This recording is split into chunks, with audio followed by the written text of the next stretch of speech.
রাজশাহীকে আপনি যদি গরু প্রেমীদের জন্য স্বর্গরাজ্য বলেন, আপনি বিন্দু পরিমাণও ভুল না। কারণ রাজশাহীর অলিতে গলিতে ইপায় চিপায় শুধু কালা ভুনা আর গরুর মাংসের বিভিন্ন আইটেম বিক্রি হয়। তো আমরা যে হোটেলে ছিলাম রাজশাহীর, সেই হোটেলের একজন স্টাফ আমাদের সাজেস্ট করে যে ওই যে উপশহরের কালাই হাউসের কালাভুনা ট্রাই করতে। এটা নাকি বেশ ভালো।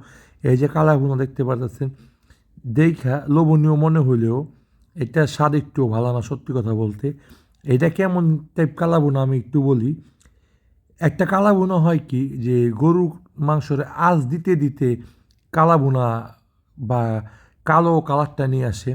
আরেকটা কালাভুনা হয় যেটা জাস্ট নর্মাল গরু ভুনার সাথে কালো জিরা অ্যাড করে কালারটা কালো করে কালো ভুনা বলে চালায় দেয়। এই জিনিসটা ঠিক তাই। এই কালা ভুনাটা আমার খাওয়া অন অফ দ্য বাজে কালা ভুনা। কারণ এটাতে শুধুমাত্র কালো জিরার ফ্লেভারে আসতেছিল। আর গরুর মাংসর যে দিছে এইটারও সাইজ ভালো না, মাংস নয়, শুধু তেল আর হাড্ডি।